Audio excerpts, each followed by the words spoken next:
দি শিব চতুর্দশী কবে, আর বৈষ্ণবরা কি শিব চতুর্দশী করতে পারবে?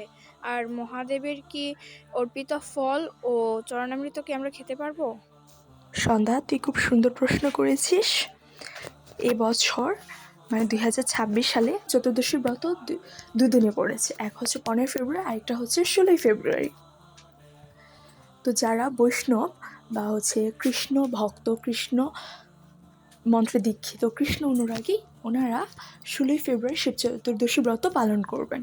আর যারা অন্যান্য সম্প্রদায়ের, যে শৈব বা তাছাড়া অন্য যে দুটো সম্প্রদায় আছে, তারা 15 ফেব্রুয়ারিও করতে পারেন।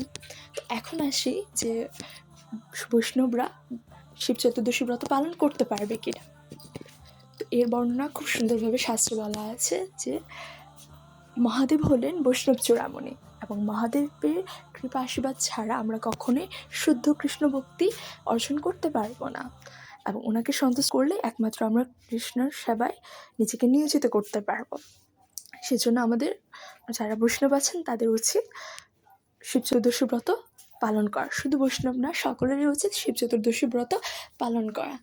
তার পাশাপাশি আরও শাস্ত্র বর্ণনা আছে যে হরিভক্তি বিলাসের চতুর্দশ বিলাসের 127তম শ্লোকে বলা আছে যে ফাল্গুন মাসের শিব চতুর্দশী তিথিতে কেউ যদি শিব চতুর্দশী ব্রত পালন করে তাহলে হরি খুবই প্রীত হন, সন্তুষ্ট হন। তার পাশাপাশি কূর্মপুরাণে উল্লেখ আছে যে হরি স্বয়ং ভৃগুমুনির নিকট বলেছেন যে যারা কৃষ্ণ, ওনারা বৈকুণ্ঠগামী হবেন যদি না ওনারা শিব বিদ্বেষী না হন।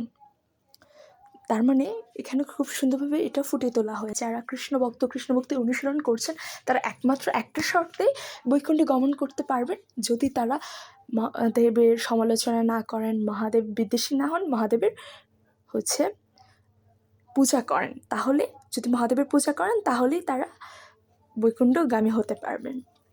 এখন আমরা জানবো যে মহাদেবকে অর্পিত যে ফল এবং চরণামৃত সেটা গ্রহণ করা যাবে কিনা। তো মহাদেবকে অর্পিত যে ফল সেটা ডিরেক্ট গ্রহণ করা যাবে না। যদি আমরা সেটা আগে শ্রীহরিকে বা পরমেশ্বর ভগবানকে নিবেদন করে তারপর মহাদেবকে নিবেদন করি, তাহলে সেটা আমরা গ্রহণ করতে পারবো। এখন আসি, চরণামৃত কি গ্রহণ করা যাবে? যে না, চরণামৃত গ্রহণ করা যাবে না। তো একদা খুব সুন্দর একটা আখ্যান আছে যে একবার মহাদেব বিষ্ণুপ্রসাদ পেয়েছিলেন, তো গ্রহণ করেছিলেন। গ্রহণ করার সময় মাতা পার্বতী চলে আসেন, এবং যখন দেখেন যে মহাদেব একাই পাচ্ছে, তখন মাতা পার্বতী একটু রেগে গিয়ে এরকম অভিশাপ দেন যে কেউ যদি মহাদেবকে নিবেদিত ফল বা চরণামৃত ডিরেক্ট গ্রহণ করে তাহলে সেক্ষেত্রে সে চণ্ডাল রূপে ভারতবর্ষে জন্মগ্রহণ করবে অথবা কুকুর রূপে জন্মগ্রহণ করবে। তো এই জন্য আর কি আমরা ডিরেক্ট মহাদেবকে অর্পিত কোনো ফল বা চরণামৃত গ্রহণ করতে পারবো না। এখন আসি মহাদেবকে আমরা কিভাবে অভিষেক করাতে পারি।